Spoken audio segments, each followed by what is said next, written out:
I am Alfred Adler. The feeling you harbor deep inside that I am not worth it is not a result of a lack of talent or effort, but a label you have placed on yourself. Many people entrust their self-worth to the opinions and standards of others, measuring their existence through those external reactions.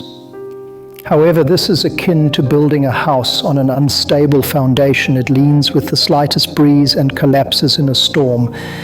The essence of what I want to convey is that your value lies in your actions and choices which do not require anyone's approval. In today's world, numbers on social media and titles often dominate as measures of a person's worth. Consequently, many people hide their real self and act in a way that pleases others. Yet, this performance cannot be sustained because your heart will always tell you, this is not who I am. What you should believe in is not the self that achieves perfect outcomes, but the self that takes a step forward, imperfect though it may be. Today, I offer you a perspective and a starting point for action for tomorrow. To end the days of doubting your own worth, I will reveal what my psychology has to say in its entirety. Doubting oneself is not a unique weakness in today's world. Rather, it is a common concern quietly harbored by many. A survey indicates that over 70% of highly educated and successful individuals have secretly felt they might not be deserving of their recognition. This is not about talent or effort, it's about the way we use our minds. What I can promise you is an understanding of this feeling, not as a mere personality flaw, but as a psychological mechanism, and showing a path to transform it into actionable steps. Many people say, just be more confident, but those words seek results without teaching the essential foundation needed. I will speak about that foundation, a structural approach to help you find freedom from the opinions of others and trust in your own choices. Going forward, you will have a clear answer to the question, why do I doubt myself? And when you discover that answer, it will not just add to your knowledge. Your choice of actions will change, and the voice within your mind will shift. As a psychologist and a believer in human potential, I promise to awaken that strength within you. The world we live in today is like an arena for comparison.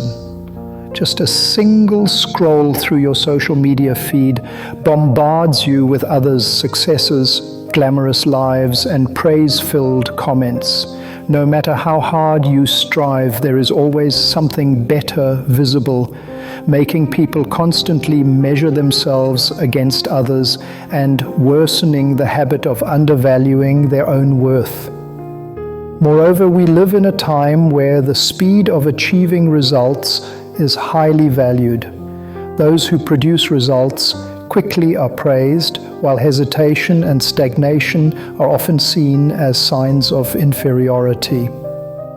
This mindset robs people of their natural rhythm of personal growth.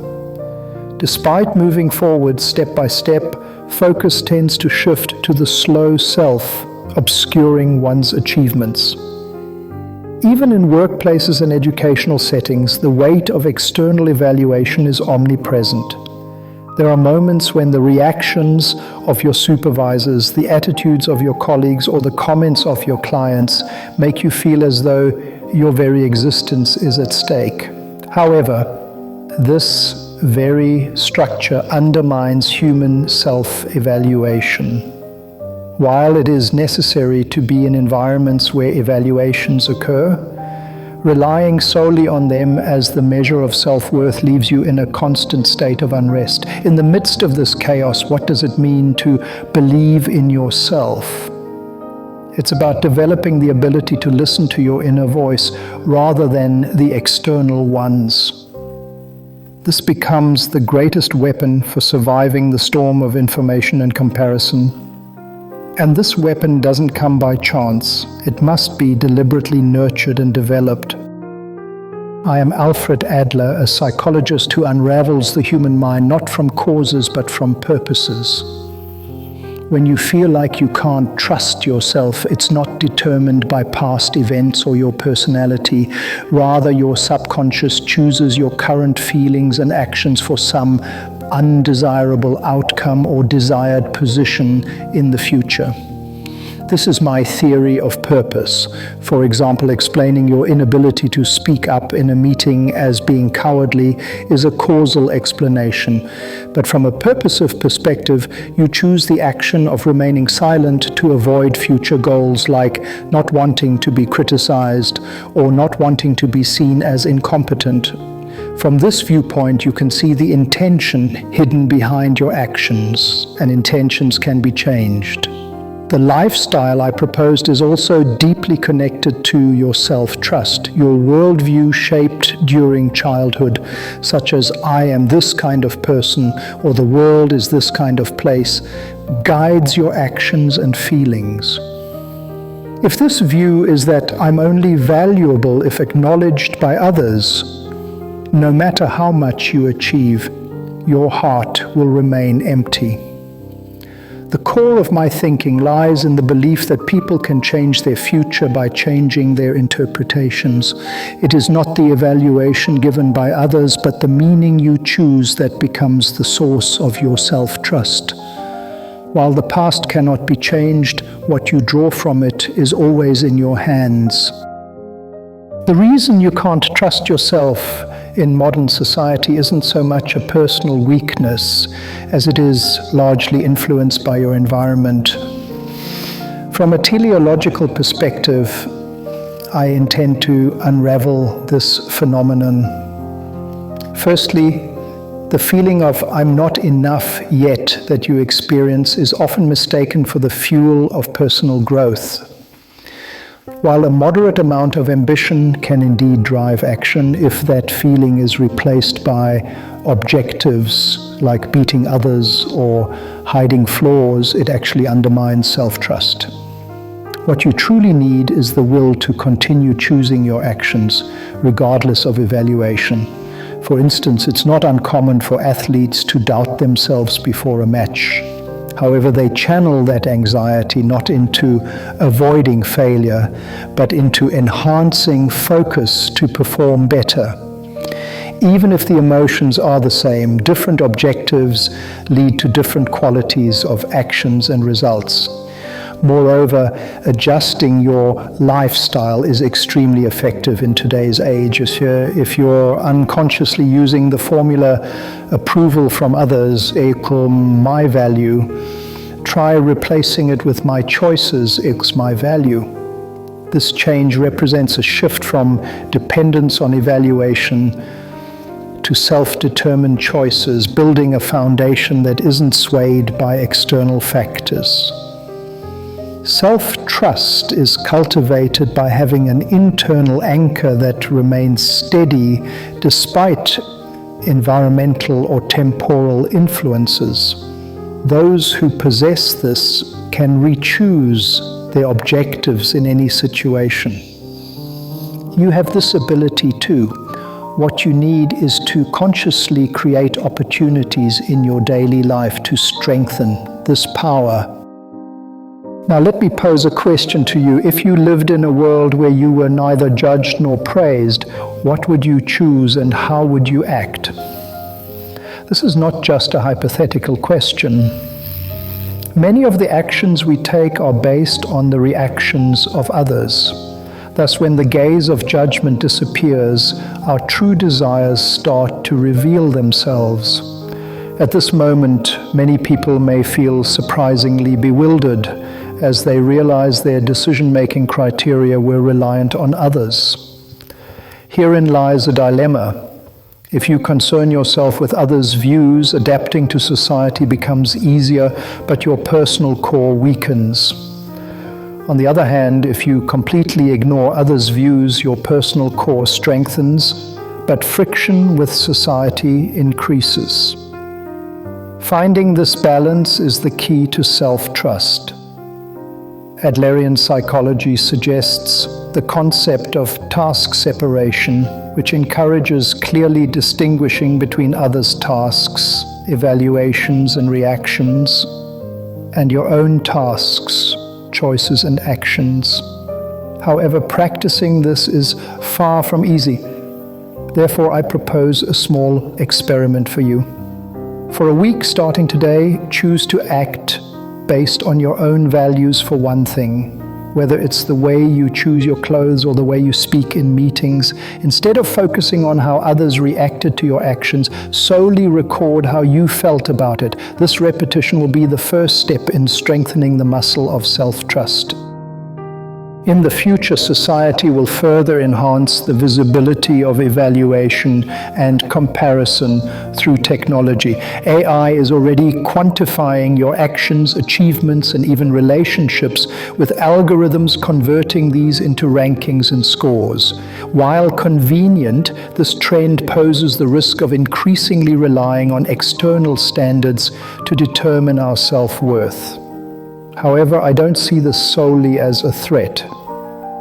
Technology can also become a powerful tool for fostering self-trust.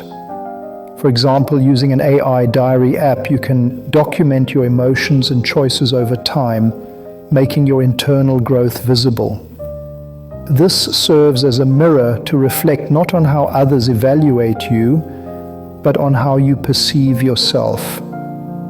Looking back at history, humans have always reinforced their inner compass amidst external upheavals.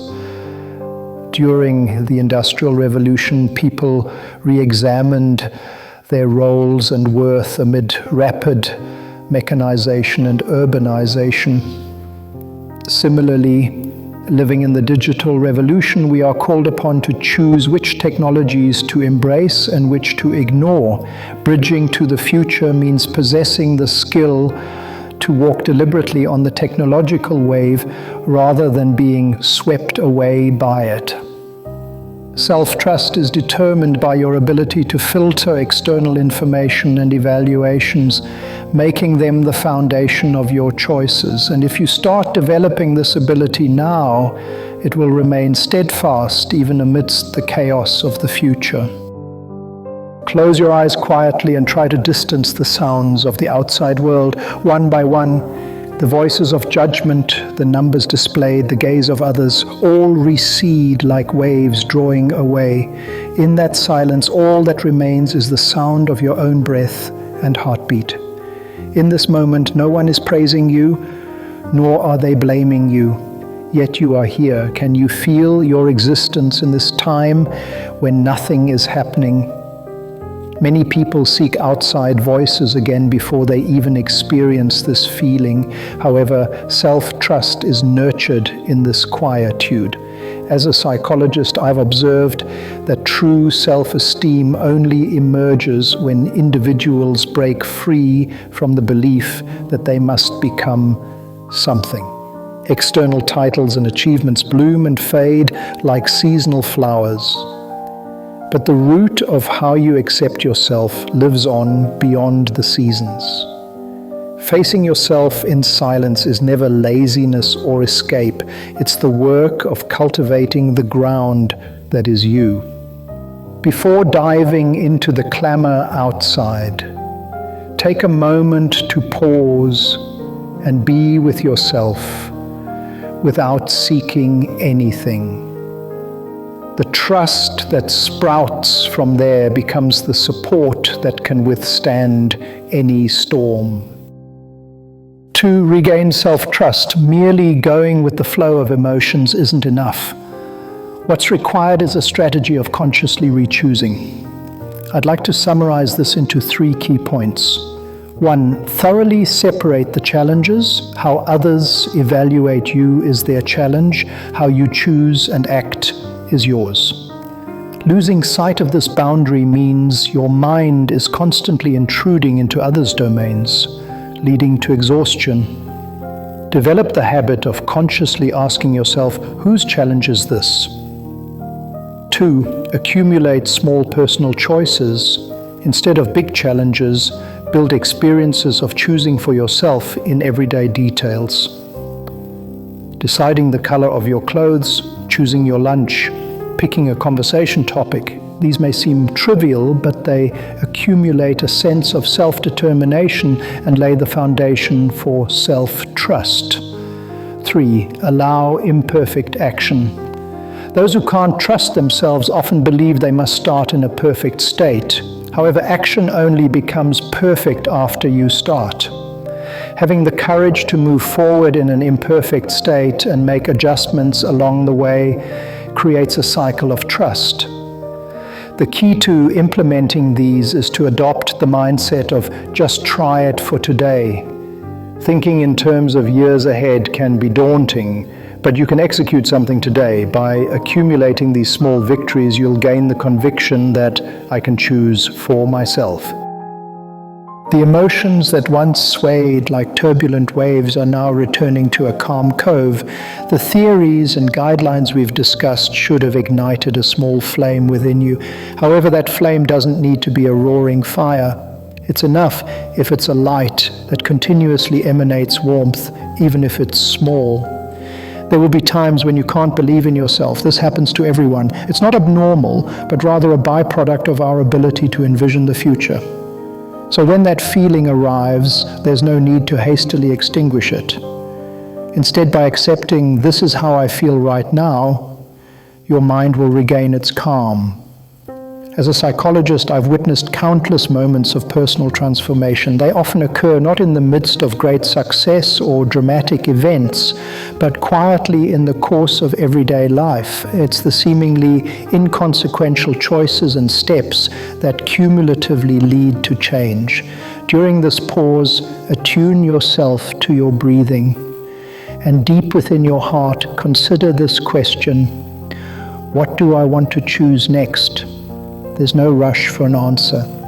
Just sit by the light until the silence reveals it to you. Together, we have explored the root of the feeling of not being able to trust oneself and walked through how to unravel it. What I wanted to convey is that self-trust is not a special trait, but a way of living that is built through the accumulation of everyday choices.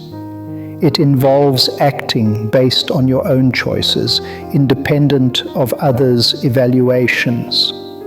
Even if that first step is small, it holds the power to change the future. And with each step you take, the feeling of I can choose will solidify into certainty within you. As Adler, I believe that what is needed for a person to change is not perfection or talent, but courage. Courage is not about eliminating fear, but moving forward despite it. I hope you will have the courage from today to start weaving your own story. I would be delighted if this dialogue has been a catalyst for new choices for you. If you wish to share this learning with someone, please subscribe to this channel and listen to the next story. There another great figure will be waiting to offer words to illuminate your future. Today, you have completed this long journey with me. However, this is just the beginning. Self-trust is not something that ends with reading or leaves one satisfied by just listening. It's a living skill, cultivated through daily trials, failures, and adjustments. I will leave you with a few questions. What is it that you truly want to choose? Whose voice is preventing you from making that choice? If that voice were to disappear, what would you start doing today? There's no need to rush to answer these questions. Reflect on them amidst daily occurrences, occasionally jot them down and discuss them with others. If you leave your thoughts and experiences in the comments, they are bound to reach fellow travelers on a similar journey, expanding the circle of dialogue. Self-trust is not a solitary battle. While you may get hurt through interactions, you can also regain strength in the same connections. I hope this platform continues to support your first steps. Until we meet in another story, I believe that by then you will be someone who trusts themselves a bit more than today.